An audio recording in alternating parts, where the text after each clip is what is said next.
Region Water is committed to being the stewards of our water systems from raindrop to river, and this strategy is another initiative within this commitment. Over the last year, Capital Region Water, Lower Paxton Township, and Susquehanna Township began discussions on how we could better serve our community as a whole with regards to stormwater management. These discussions led to the formation of the Paxton Creek Watershed Cooperative. Under this progressive approach, we will collaboratively achieve water quality improvements, build strong long-term partnerships to implement integrated solutions, seek an affordable schedule based on these regional financial capabilities, and align with outside financial support on projects with co-benefits. And now I'd like to go through a few facts about the Paxton Creek watershed. It drains 27 square miles, and Pennsylvania DEP considers 20 miles of the creek impaired by sediment and habitat degradation, which is identified on this map in yellow.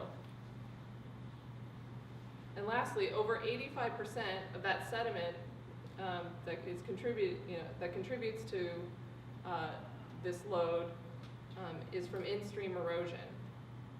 This means that the sediment is not being carried by the flow of water to the stream, but caused by the volume and velocity of the water entering the stream and then eroding the banks. And then let's back up a little bit. I'm using this term TMDL which is the total maximum daily load for Paxton Creek. This load or amount, in the case of Paxton Creek, is the allowable sediment load to resolve the impairment or degradation. And as you can see from this chart, we have to reduce that amount by 35% to achieve the amount allowable.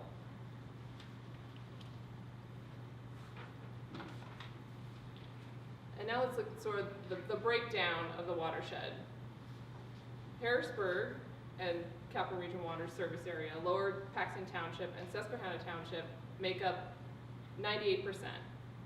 And then the other 2% of the watershed is owned by a myriad of different individual entities, which we'll talk about a little later as we go through.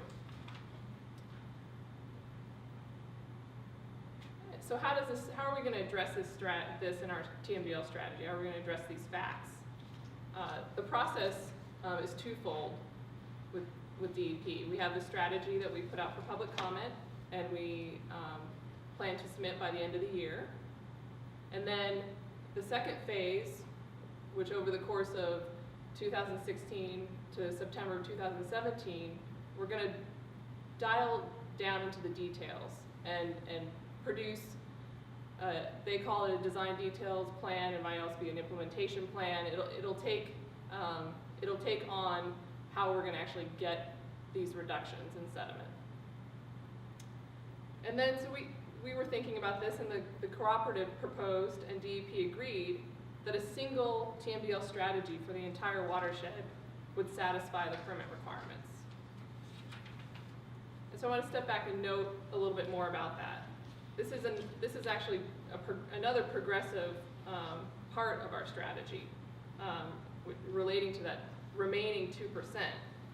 This current draft of the Paxton Creek Watershed TMDL strategy addresses 100% of the watershed, and which means equals to 100% of the load reduction.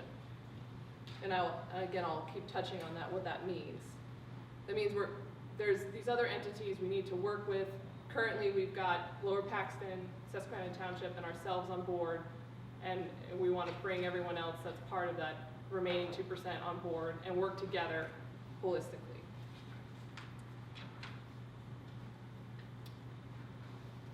So what have we've done? What have we analyzed in our TMDL strategy?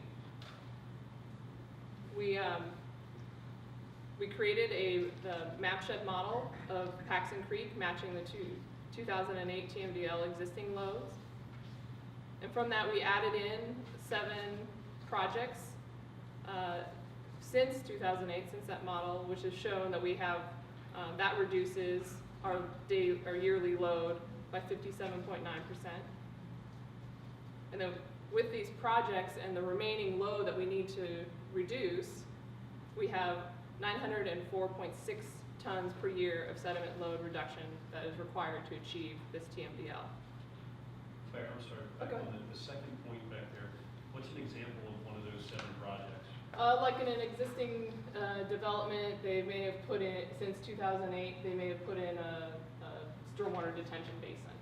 And so that's been calculated into this new model, since it's happened since that model was created. And then the model, churning the model, what do we need to do to achieve, to reduce by 904.6 tons per year? Well, there's anticipated reductions from Capital Region Water's controls of our combined sewer overflow. It identifies that we need to address 11 miles of stream stabilization, including 9 miles of stream riparian enhancement. We have new retrofits and new and retrofitted land-based BMPs, like those detention basin that maybe needs to be retrofitted to deal with more load. We need to preserve existing riparian areas within the watershed. We need to continue to enforce the construction of site erosion and sediment control, and continue to maintain the current stormwater controls. So now we've got the model spit this out, and we have to find those 11 miles of stream stabilization projects in order to meet that. Well, how are we going to do that? So the next phase of the strategy goes through, we've done an initial assessment, which identified 8.2 miles of Paxton Creek, which we did an assessment of, utilizing the Unified Stream Assessment Method. And when we went around and did that, that had identified 18 reaches. 8 of those reaches, they were identified as optimal, or could maybe even be considered a reference reach. And then 11, now that doesn't quite add up, but I think it got split down the middle with one of the 18 where half of it went to one and half of it went to the others. But 11 of those reaches are marginal and poor, and we need to address them. And this next slide goes in a little more detail of what that means. So in the green, those are the examples that we've identified along the reach that are those reference reaches. We want to restore the creek in those red areas to what it looks like in the green areas. And then, again, I want to pause a moment. And so this is just an initial assessment. As we move into that second phase, we're going to do a more detailed assessment. This initial assessment is, as you can see, is not addressing the every reach of Paxton Creek. And so in that detailed assessment, we will continue to go through and identify the conditions throughout the rest of the stream miles. And identify projects where we continue to identify those 11 miles that the model is telling us we need to repair, or so that we can achieve that sediment load reduction.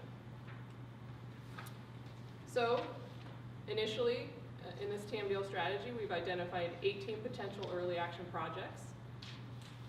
We have 3 of those projects, actually, we plan to do in the next phase because we see that they're threatening public infrastructure and property.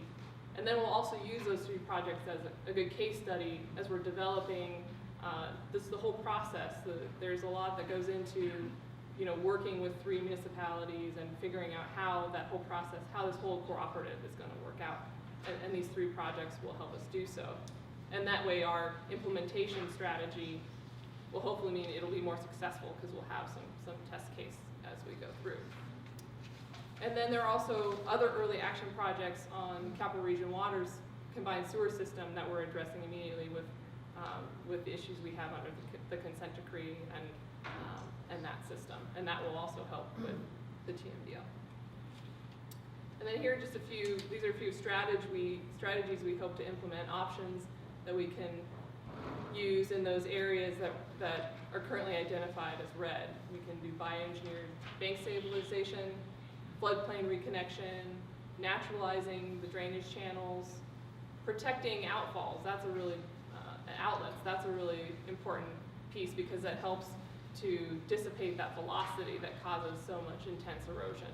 And then grade control structures, so we start eliminating areas where head cuts are forming, which is just eroding the banks and making the stream channels deeper and deeper. And then, so next steps, again, like I mentioned, we're going to work on that more detailed stream analysis.